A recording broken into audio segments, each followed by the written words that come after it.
work. Thank you so much. And thanks for doing this. We welcome you at the EIV webinar by Every Indian Volunteering. I hope my screen is visible. Yes, it is. Thanks, Amrut. Okay, thank you so much, Megha, for inviting me to this e-webinar today afternoon. And good afternoon to everyone who has joined. My name is Amrut Bang. You can see what I do there on the screen. I work as the Joint Director of a social organization called Search, which operates from a remote district called Gadchiroli on the easternmost corner of Maharashtra. This was started by my parents 37 years ago, exactly when I was born, and has a predominant focus on providing healthcare to the rural and tribal people of Gadchiroli and doing rigorous public health research on the priorities of rural and tribal India. But in addition to working there, I also lead our youth initiative, NIRMAN, which we started almost a decade back, where we have been trying to infuse a sense of purpose and rekindle social sensitivities of the young people. And that's what I'll be briefly talking about. You can see my contact details there. You can also see the website. It's a good website. I take pride in having designed that, and a lot of the stuff is already out there. So because of the time restriction that we have, I'm going to be extremely brief, and I'm going to give you only bits and pieces. Most other information is already there on the website, but if there are always some questions, we'll be happy to take it towards the end of this session. So next, Megha.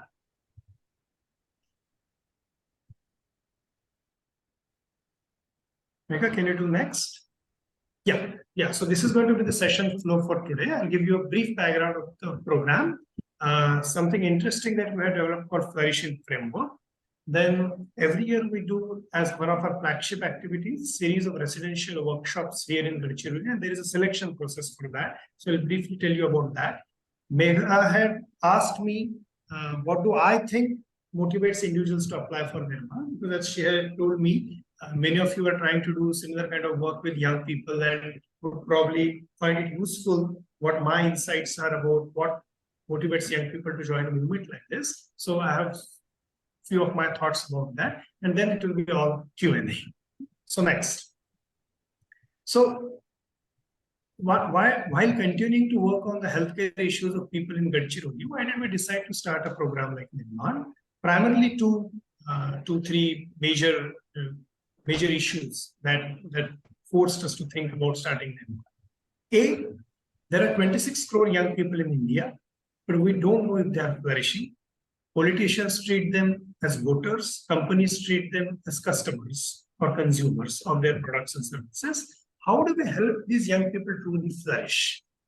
So that's one major concern which we had. And one of the most important marker of flourishing among young people is having a sense of purpose.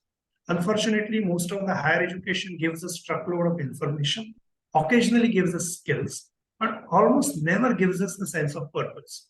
So what do I do after I've graduated, like as an engineer or as a doctor or as a management professional? What do I do with my life? Where do I use the skills and information? That remains an unanswered question for most people. So contributed to the larger gamut of flourishing, and within that specifically helping young people narrow down on a purpose. That's on one side of why we thought of starting an initiative like NIRMAN. And on the other side, there are so many developmental challenges that our country is plagued with. So how do we nurture younger youth leadership to take on these challenges? So it's kind of a bridge between these two. That's the reason we started NIRMAN. Next.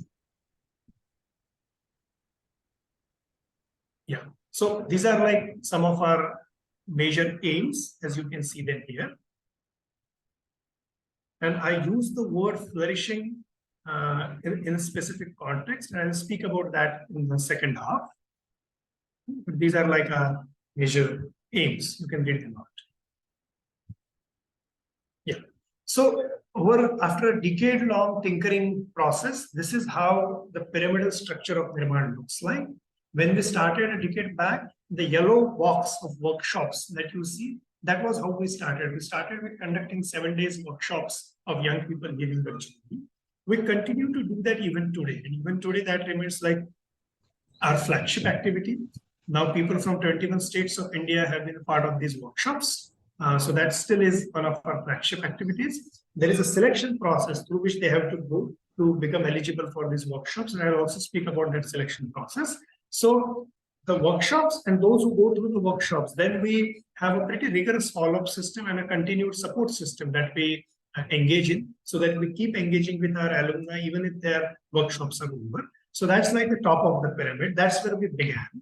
But then over a period of time, we have kind of taken this process even towards a broader bottom, where the reach increases, but the intensity and level of continuity of engagement is relatively less. So every year we conduct more than 100 sessions in various colleges where around 10,000 people would listen to them, so that we spread information about NIRMAN, spread information about why is it important to engage in social action.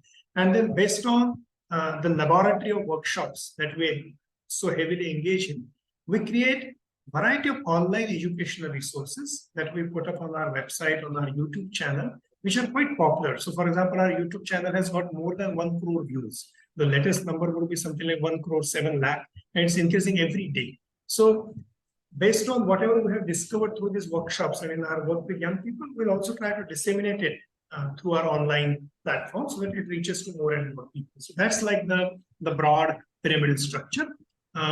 In this presentation now, I'm first going to talk briefly about the flourishing bit, which is like one of the major knowledge resources that we have created. And then I'll come back to the selection process bit. These 7 days workshops that we do here in Gadchiroli are a very intense process. The details about all of that can be found on our website. Next.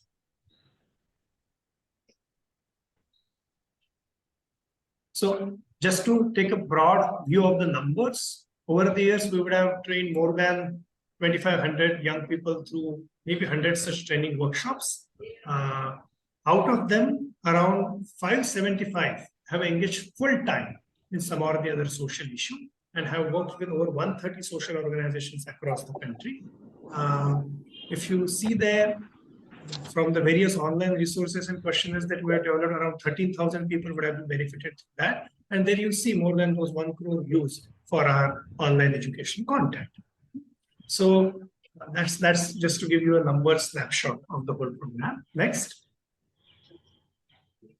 Yeah, so this is the flourishing bit that I wanted to talk about. India has got, as I said, 26 crore young people, and 22% of our population is in this emerging adulthood or a youth age group. But we did not even have a framework of what do we mean by their healthy growth. If I come across a 21-year-old, how do I know that he or she is truly flourishing? In the absence of a theoretical framework, we resort to very visible markers like what's his degree, whether he has got a placement or not, what is the package, this and that. I'm not saying they're useless markers, but they're by no means complete. So I think one important contribution which we have made based on our experience with young people and based on the science of youth development that we have studied here in India as well as in the US, we propose this framework, a first of its kind, our own framework, which we call the NIRMAN Youth Flourishing Framework, which is licensed in Creative Commons. You can see the larger framework on the side. It basically has these 7 domains as listed on the screen. And total, there are 50 features. So each of the 7 domains have got few or more features. So in total, there are 50 features. And we think that these 7 domains and 50 features together give a much more comprehensive view of how is a young person living today. Is he truly flourishing or is he not flourishing, which means is he languishing? So I think that's an important contribution to the broader development of all the young people of India, because not everyone would be interested in social action to the same degree. Some would do it more, some would do it less. But flourishing of every Indian youth is, I think, an important end in itself, irrespective of how long do they engage in social action. So that's why I'm really happy about this contribution of ours. Next. And having created this framework, how does one assess where am I on this flourishing spectrum? So we also created this questionnaire, which we are now called NIRMAN Youth Flourishing Questionnaire. Again, you can see this on the website. It will take around 25 to 30 minutes for a young person to fill this up. And they will get a 5-page report in their mailbox telling them how do they feature on each of those 50 features and on those 7 domains and what is like their collective flourishing score. So just before we started the session, Megha had taken that questionnaire and she was asking me questions about that. So this tool is like a thermometer. It's a thermometer of your flourishing status. Once you know your temperature, and if you think it's not good enough, you can take, or if it's too high, too hot, you can take necessary steps to work on the areas where you think you are languishing. So this is a useful tool, and I think it would be probably interesting for many of the people in the audience to maybe check this once. And if you are already working with young people and volunteer groups, you may even circulate this amongst them so that they have a better idea of their status on the flourishing spectrum as of today. So yeah, next. So we did the brief programmatic part. We also did briefly the flourishing part. Now I'll come to the selection process. This is slightly a different thing. This selection process is for those people specifically who are interested in attending our workshops. That flourishing questionnaire and flourishing framework is for every young person. You don't have to come to Gadchuli for that. You can see it online. You can make use of it. Go tata bye bye. You don't have to see us face to face. But this selection process is for the workshops bit. So every year we do the selection process to which people from now, as I said, 21 states of India apply. The details are there on the site. Next, it's a 3-step process. Megha, next, please. Yeah, next. Yeah. So the selection process consists of a very interesting and introspective application form, then an hour-long interview, and then some assignments. And after which we do the final selection. Next, the application form is there on the site, and right now we're inviting applications for our next, which is our 14th NIRMAN batch. So my request to all of you to take a look at the application form, and maybe again, if you find it appropriate, circulate it among the young people you know. Till August 10, we'll receive the applications, we'll scrutinize them and select 500 people for interviews. September, October will be 1-hour interviews of these 500 people, and on 31st October, we'll declare our results of whom we're going to select for our next batch. And then from December onwards, they'll have their scheduled spot in which they'll come for the week-long workshop. So that's how the process goes. The most unique thing about the selection process is that each step in the process is a nano intervention in itself.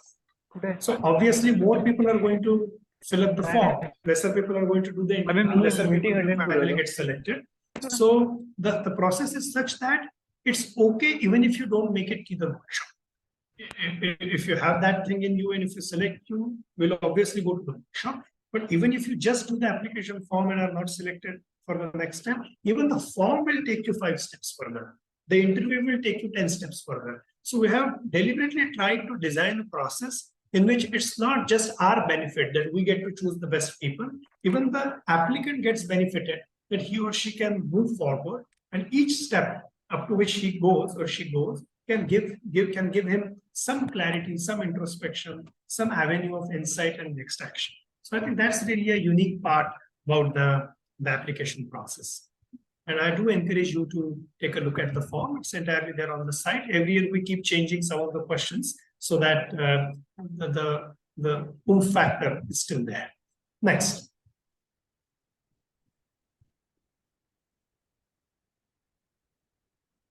Yeah, these are some of the institutions from which our participants have come. Now, these are pretty gizmo ones and more fancy names. I won't say that everybody is only from these institutes. That's not even a requirement. Our requirement is anybody in the age group of 18 to 29 who clears our courses. So we have got IITians, we have also got people who are 12th fail. But these are like some institutions that we have been able to attract participants from. But there are people coming from a variety of other places as well. As Megha mentioned in the beginning, 40% of our participants are medical students, and remaining 60% are from various other disciplines, including engineering, management, accountancy, arts, science, commerce, journalism, law, agriculture, whatnot. Next. Now, these are just some of the testimonials which I pulled through. There is a whole bit of impact evaluation and impact assessment that we do of assessing output, outcome, and impact. And there are sections of the site devoted to that. So there's a quantitative feedback, there's a qualitative feedback, there's a before-after comparison, and then there is also follow-up alumni tracking. So all of that is done, and the site gives a much detailed, comprehensive view of that. But I thought here, just to see, just to give you some glimpse of what does the inner journey look like, I have shared some testimonials. And then, for example, here you see Dr. Akshay Wagh, who is a graduate of KM, one of the best medical colleges of Maharashtra. So when he came to NIRMAN, after his workshops, he decided to go and actually serve in a tribal area. He served for 1 year as a medical doctor in the government rural hospital in a place called Bhamragad in extreme remote part of Gadchiroli, wherein he figured out that one of the most unmet need in rural and tribal areas is ophthalmic care. And so he says that he found his purpose in providing ophthalmic care to rural and tribal areas. Eventually, he cracked the All India PG entrance examination, and right now is pursuing his MD in his MS in ophthalmology, and wishes to now, once he completes it, come back to Maharashtra and contribute to providing ophthalmic care to rural and tribal people for the long term.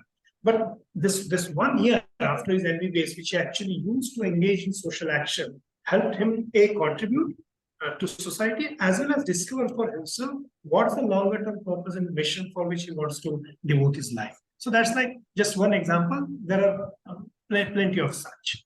Next. Yeah, we could skip this Megha in the interest of time. Yeah, there's this one example because this is from someone who is already working in a corporate company. And this is Nikhil, my friend from Kolhapur, who was an MTech from IIT Kanpur, was working in an IT company in Hyderabad when he came in contact with NIRMAN.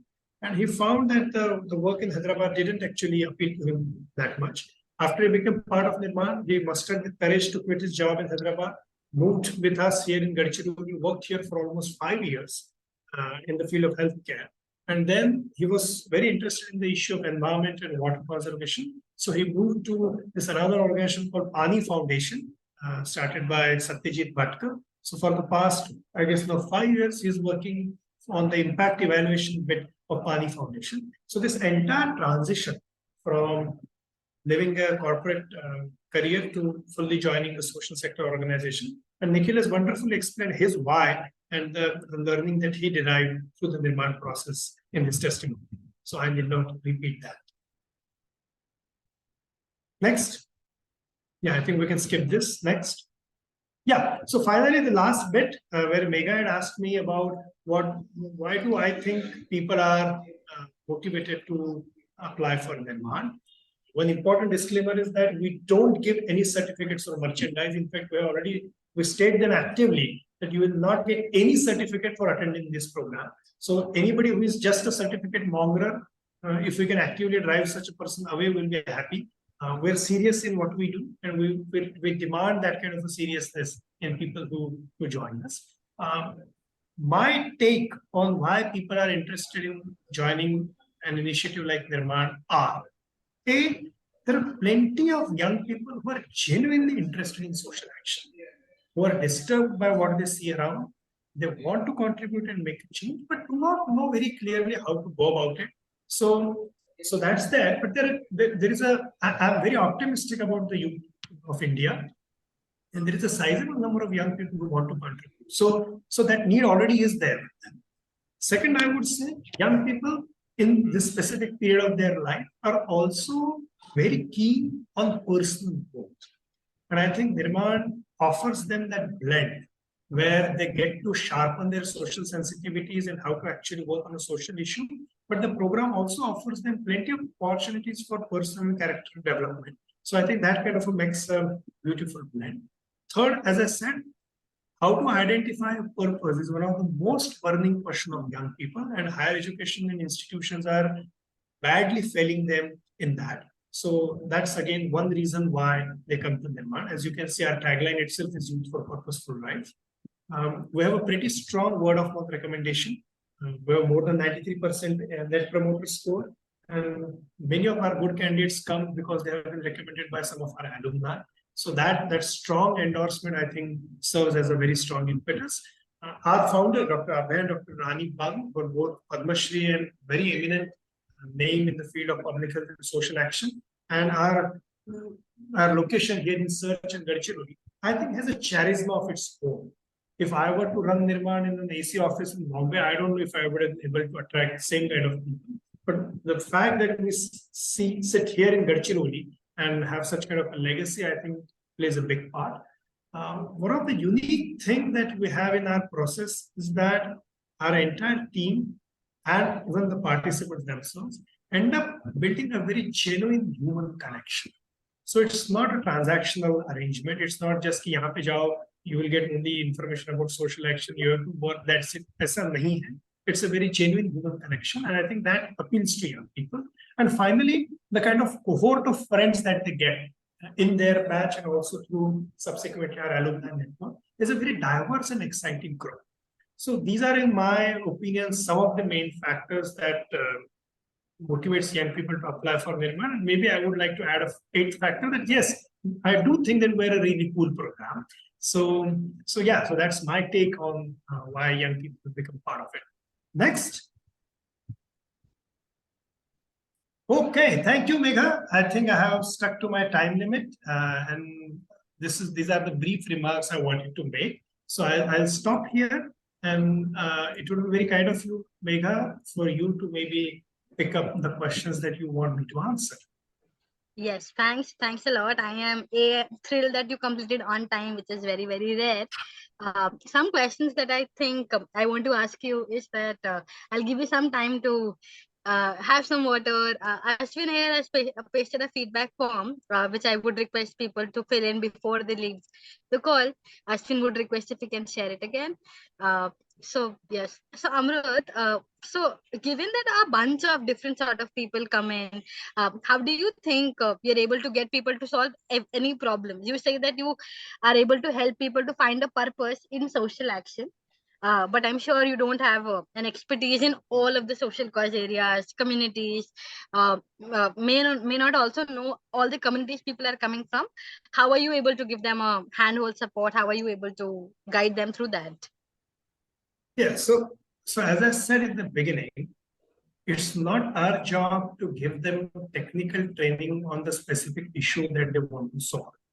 So, for example, if somebody is interested in watershed development, if somebody is interested in solving mental health issues, or somebody is interested in biodiversity conservation, it's not NIRMAN's job or expertise to give them specific training on each of these particular items. That's a long pursuit. There are other people and other courses to do that. We will probably help our participants narrow down on any one or two such topics and see if that's part of their larger mission. If they already found it out, the experience will make their conviction more solid. They'll be able to understand the broader linkages. So oftentimes, each of us work on one or more issues, but we get into our silos.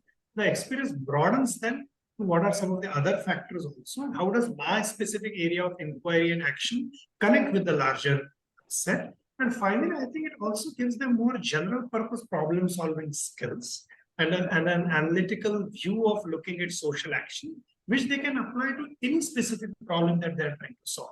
So it's not our job to give them the technical know-how of the specific problem that they want to work about. We will help them think through. We will give them a problem-solving approach, and we'll then connect them to resources if they require. So connect them to resources, whether it is network, whether it is organization, whether it is mentors, whether sometimes it's financial support, which will help them move forward on their journey. Yeah. All right, thanks. So Brinda has a question. Can you tell us a bit more on what are the type of workshops that are conducted in person at Gadchiroli? Adding on to that, I want to ask that if more non-profits want to host workshops, because we think that that's like your key USP, also builds a lot of community and a sense of belongingness among the people. How can non-profits afford to do these workshops or residential workshops? Do you think residential workshops are your key USP, or if you had done them as a workshop, a 1 day or a 2 day or 3 day workshop where people don't stay in Gadchiroli, you could have delivered a similar impact? No, I mean, if others can deliver it, great, they should try it out. I definitely think that one of our key impact comes because of this strong, close-knit, rigorously designed and packed workshop that we have. We have a 7 days module and we have a 4 days module. So there are those slight variations in that, more technical maybe. But I think that rigorous experience of being there with 60 other like-minded people and going through a carefully curated process, I think that's a heavy part of what we have been able to do and why we have been able to do so. So that's one of our USPs. Some other people can experiment with some other approach, and if they're able to succeed in it, great. Right. And how long do you think the experience will stay with individuals so they stay purposeful is a question that we have in chat. So rather than what I think, if we go by evidence, I have seen it staying with people for 12, 13, 14 years. Because we're still in touch with people who have been part of our NIRMAN's first cohort. Now, as I said, we'll be starting our 14th cohort this year. So we are in touch with people who are there with us since the first cohort. And those who actually went on this path of social contribution, maybe our dropout rate amongst them would be less than 10%. So 90% of those who through NIRMAN, if they choose to act on a social issue and find their purpose in social action, 90% of them stick around. Right. That's what the evidence is. I mean, I don't have to think about it. Yes, and I know that how data centric you are, and I know that how many data points you collect from people in your journey. So I'm sure that's true. Another thing I want to ask you is that is there scope for nonprofits to partner or work together with NIRMAN if their change makers want to work on a social cause that the nonprofit works on, maybe in the same location? Is there a scope for that? I didn't get the question for you. Can you please repeat it once? Yes, so your change makers, you said that they choose their own social cause area, and in an order to support them, you also make connections to different nonprofits, right? So how can the nonprofits that are present here on the call connect with NIRMAN? How can they know what kind of cause areas you work with, so they can get more purposeful, more driven people to come volunteer with them? Yeah, so I think we're absolutely agnostic about the causes to work about, because for me, the immediate endpoint is the person, not the social cause. So we don't say in NIRMAN that, hey, you work on this topic, you work on that topic. In that sense, it's not like a Teach for India program, where there's predominant emphasis on solving education issues. So that's their kind of model, and great. In NIRMAN, we're absolutely issue agnostic. So that's why there is tremendous diversity in the kind of issues that people have picked up. And we actively encourage people to choose the problem that they think is important and is actually a need of the community. So rather than thinking about what is NIRMAN's priority about a social issue, if there are some social organizations who want to partner with us, they can obviously write to us. They can tell us what are the issues that they are working on, what kind of people are they looking for, and we'll be happy to circulate that information amongst our participants and alumni. We will also actively try to do matchmaking if we can. And if somebody thinks that, hey, this is an issue that I want to work upon, great, there is an organization already doing something about it, let me join. We'll be more than happy to build such bridges. And sometimes this could be formal professional working opportunities. Sometimes this could be just volunteering opportunities. Both are fine. And more the merrier. Those who resonate with that cause will join in. Right. And there's a question: are there more women or men joining? I think that's a question. Yeah, so I'm absolutely happy and amazingly proud to say that now there is a 50-50% ratio that we have. When we began in the first 1 or 2 cohorts, men were more than women. But over a period of time now, the actual percent is, I mean, it will be like 50 point something and 49 point something. So it's that close to 50. Yeah. Yes. And in your selection process, also, so I have a question in my DM. In your selection process, you say that if we find the person very, very suitable is only when we accept them. And given that you have such a strict selection process, most volunteering organizations are such need of volunteers that they make do with whatever is available and then try to deliver them an experience that the volunteer is seeking.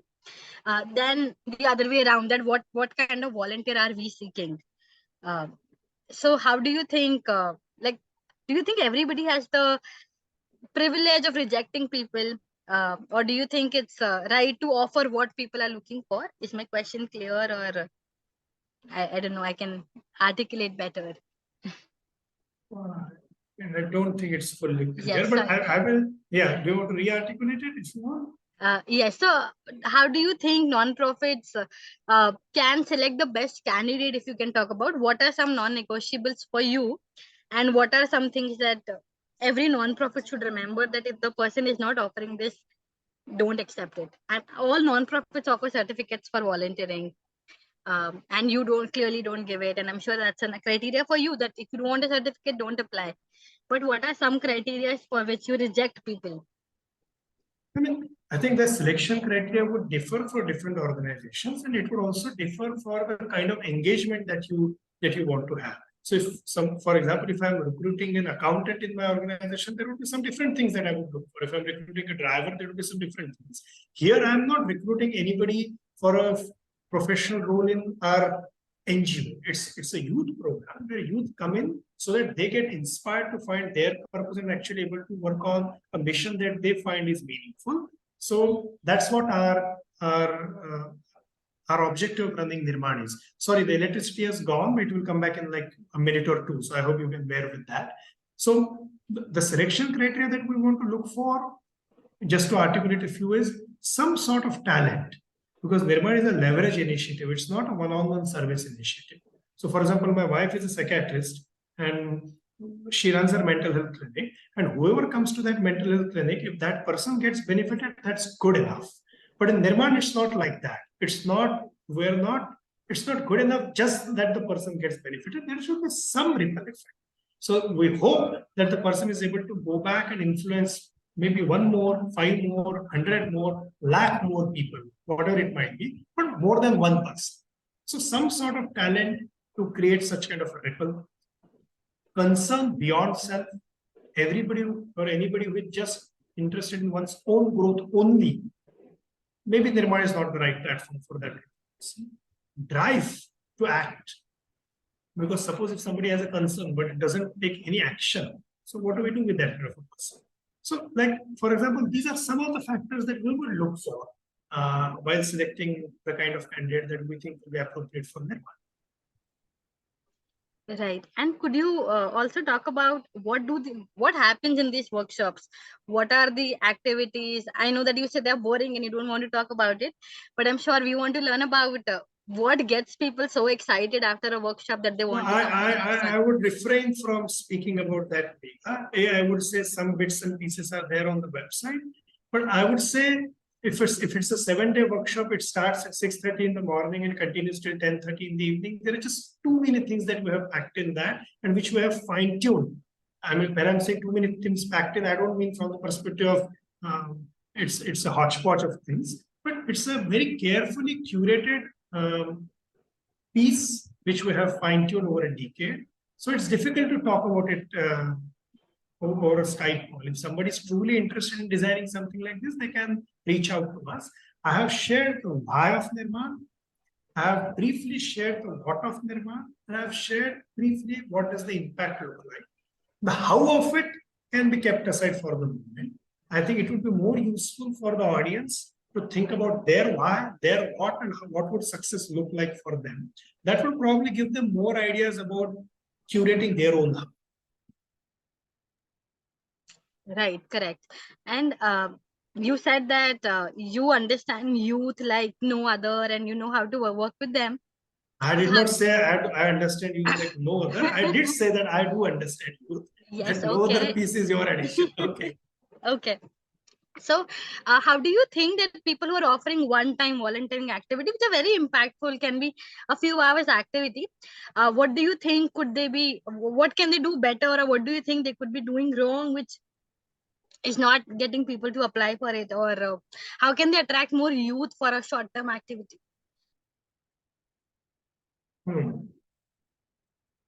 So, I mean, rather than saying how do we attract, the word should be how do we engage?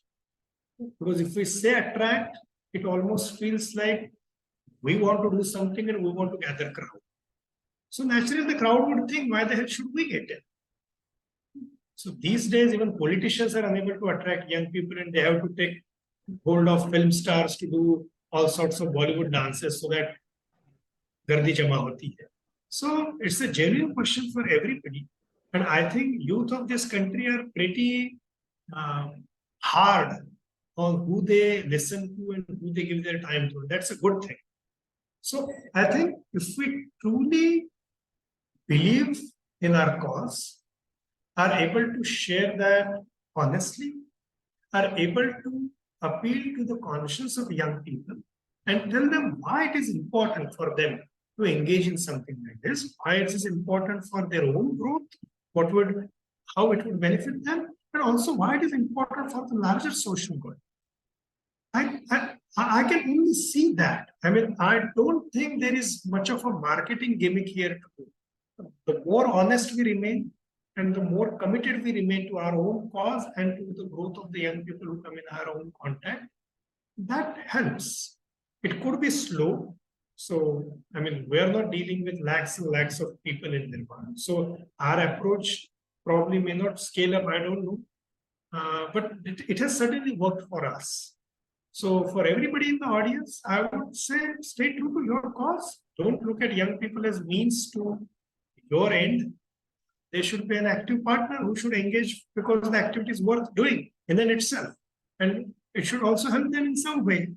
So if that is shared honestly, young people do respond. That has been my experience. Right. Thanks. Shrish, you've raised your hand. Please go ahead and ask. Yeah, thank you. Hi, Amrut, and thank you for your insights. Amrut, I was a PMRDF in Dantewada with Akash Badve, and I met quite a few Nirmanites then and was amazed by their dedication, really. Dedication, commitment, and there was this X factor that they had that many other PMRDFs didn't. So I actually came here to listen to the how part of it because I kind of knew why and what. But as you rightly answered, maybe I'll get on one-on-one with you and maybe even meet to discuss that further. But so after looking at your model, I can see that a model may be a wrong word. Pardon me for my language as well. I see that you engage with people from the beginning and there is a process of lengthy process and very engaging process of getting them connected with the work maybe that they want to do. Now what about organizations that already have people and want to kind of instill something in them? Like you answered that bit again in the last question where you spoke of engaging them and not really looking them as means to achieve our ends. But in all practicalities, a lot of us do hire people and they come from diverse backgrounds. Now how do you kind of engage with them to instill the spirit that many Nirmanites show? Thank you. I think it's a very genuine question, and for many of the NGOs, some of the hiring that we do is done on a professional basis. We hire the applicant who has come there, and not every time that person has come with a social motivation. Sometimes people just come with a career aspiration. So it's a very important question. What has helped us here is a good reading. So how can we instill reading culture amongst our karyakartas and actively share, actively encourage the kind of reading which will build their own philosophical outlook so that they understand why this edifice is being done. Actively engaging in discussion. So while we engage in the performance appraisal, while we engage in the task listing and reporting and this and that, which all is important, very important. But can we take out also some time to discuss with them the why of every activity that we do and how it is contributing to the larger picture? What are some of our limitations? Share actively with them some other good examples, stalwarts who have done good work, and actively encourage them to read about them, view them, see their work, this and that. Maybe engage with their own personal story of how has been their background, why did they come to this place, how has been their experience so far, where do they think they would like to contribute more. So this professional personal distinction, the more we try to bridge it, I think more helpful is it. And then people actually own it up, like their own personal project. So I think that is something that we have found very useful. I would also say leading from the front in various ways. For example, here in Search in our own organization, we have Shramdam twice a week, Tuesday and Friday morning for 45 minutes each. So everybody participates, everybody. Our founders are now 73 years of age. If they come, so everybody participates, and there is no higher and lower kind of differentiation in that. So leading from, this is one example, but leading from the front in various such things, I think these are one of the best ways to instill social motivation among the people who already are working with you, who might not have come because of idealism, who might have come for professional reasons, but you want them to now also get a gist of this. Thanks. Thanks, Fish. Thanks, Amrut. So I agree with this. I think I've seen this in several instances that volunteer would come and do something when they see that this is not something you're telling them to do because you don't want to hire a professional, or this is something you don't want to do when it's something that you truly believe in, and you're not just preaching it, that do a cleanliness drive, do Shramdan, unless you're yourself coming forward doing it together with them. I think people don't feel very motivated. They see a lot of skepticism around it.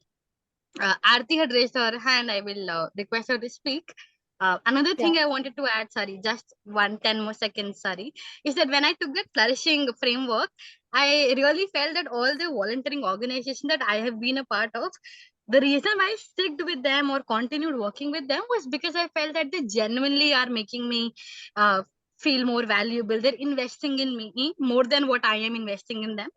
And that's how a volunteer or a young person should feel when they're taking up social action, that more than what I'm giving, I'm feeling that gratification, I'm feeling valued, and these people I'm working with are investing into me. So make sure that you're doing that with your volunteers and not just taking away from them. Building a connection with them, making them understand what rate or what scale of flourishing they are on and what they should work on is also important. Aarti, the question now, sorry. Yeah, thank you, Megha. Amrit, hi, my name is Aarti. And I had a question on this whole purpose piece, right? Which is, I do a bunch of things in the governance space and boards and so on. And I find that very often people figure out that they want to be purposeful after they have not been purposeful for, say, the first 20, 30 years of their lives. Right? So I work with a lot of people who are mid-career and slightly older individuals as well. Do you think that there is opportunity, whether you do it or whether someone else can do it, to look at how purposefulness can be instilled in older people, right? Because, I mean, obviously, I don't want to sound ageist. Young people have time on their hands. They have the luxury of, exploration and things like that. Older people may not. And life happens, to a lot of people who need to have a certain career, do a certain thing till a certain point in time. Or do you think it's pointless? I mean, if you're not doing it while you're young, you may not be able to do as much when you're much older, say people in their 50s and so on. Okay, so by elder, you mean people who are 50 or above, right? Yes, 45, I would say mid-career. Okay. 45 and above. Okay, fine. So, okay, so I don't think there is any harm. I mean, better late than never. So there is no harm in beginning the journey towards a purposeful life as and when you realize it. It's better that we do it in our youthhood, because that's the best age. That's actually also the time when your brain is actually becoming capable of asking and answering this question. So, for example, my own son Arjun is 3 years old. There's no point in asking him a question about his purpose of life right now. He even doesn't have that question. But maybe when he will turn 20, that question will start bugging him. So, as matured Indians, we should actively encourage every young Indian to grapple with the question of purpose during his or her youthhood. That's their duty to themselves and our duty to them. But now, for those who have already crossed that age limit, I don't see there's any harm in returning to it, even if you are 45. Maybe the process would be slightly different. Maybe you don't even have to explore so much. Maybe you have already developed a worldview, already developed some commitments, and it might be even easier for them to find a purpose. I don't know. I mean, I haven't worked with that age group, but I don't think there is any restriction on finding a purpose to life, even if it's in the later half of your life. So I don't think one should stop at it or one should give up. Sorry, just a follow-on. And do you think that the the workshop or the approaches that you have can be modified and can be used? Is that open sourced or is it not open sourced? So right now it's not open source. Whatever it is that we have already put on open lane in public is already there on our website and YouTube channel. Right. But in case if there is someone who really wishes to work with us or understand this, we can always connect on a one-on-one basis. Few organizations in India have already done that, connected with us. So in case there is anyone in the audience who wishes to do so, we can always connect. Okay, I will take your email ID from Megha and write to you. Sure, sure. Are you active on LinkedIn, by the way, at all? Not much actually. That's actually a problem because I have a LinkedIn account which I don't access so frequently. And so people quite often send me messages there which I don't respond to. Cool. I operate best on email and phone. All right. Thank you so much. Thanks. There's a question by Garima, if you can address that. Can you?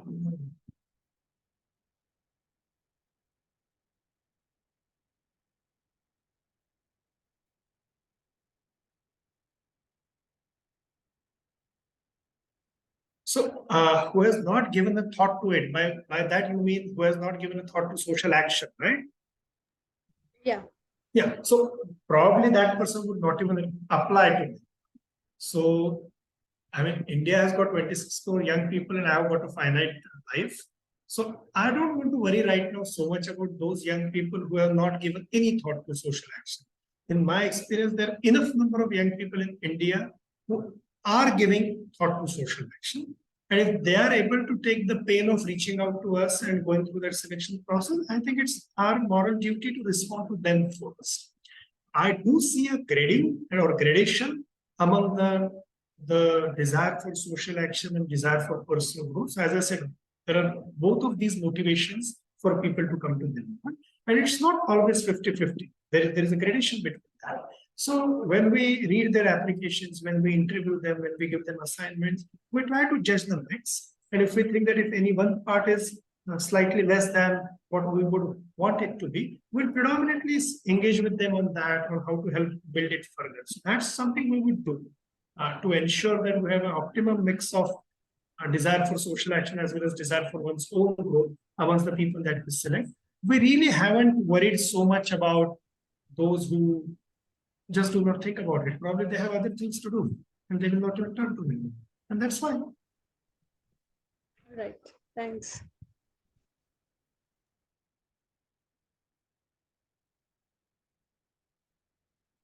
Any more questions? You can either unmute yourself or put it in a chat box.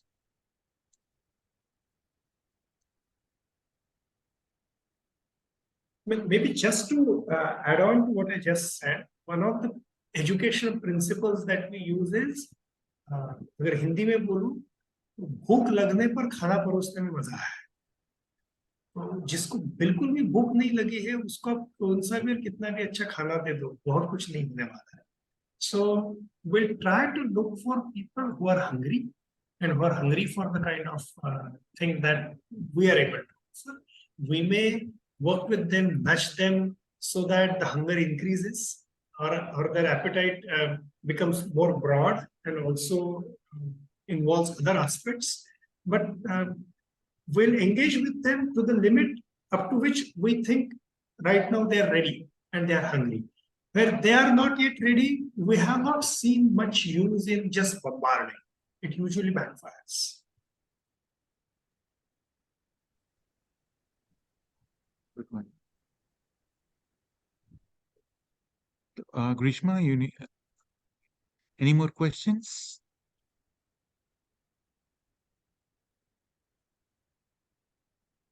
Okay, if there are none, then we'll just. Aishwarya has a personal question. Is it okay, Ashwin, if I answer it, or are we out of time? Yes, please. Okay. No, we have. Okay, so I mean, I did not. I definitely when I was working in Symantec after my engineering, the software company, I soon got bored. I'm sure many of you would have had similar experience. Just for a heavy fat paycheck, why should I be writing security software for some gentleman in the US who I'm never going to meet? So that was a question that did bug me. So I ended up quitting that job. I won't say I had a very clear vision of what is it that I wanted to do in my life, but I definitely did not want to go the usual corporate route. That became clear.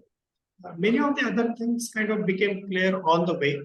I have been very fortunate in finding and getting really great mentors.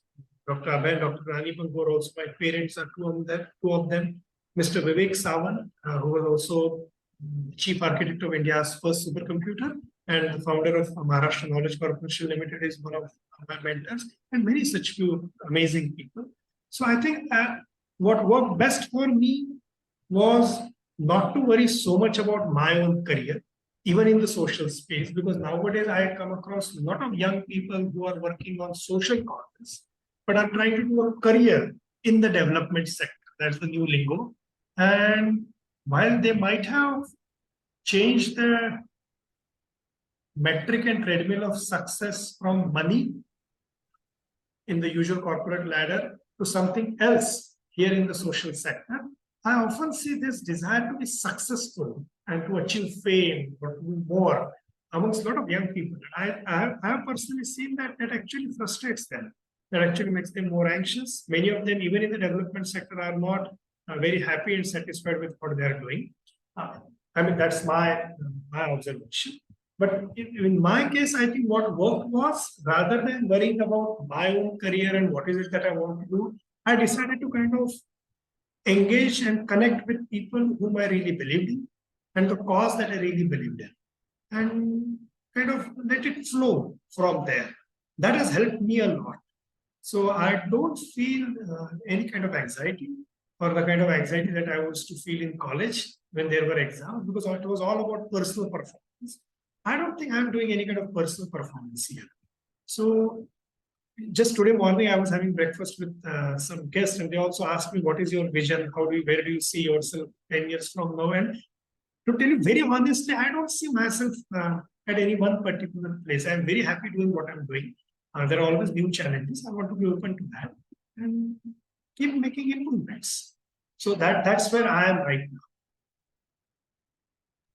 Right. Thank you so much, Amrut. Thanks a lot for your insights.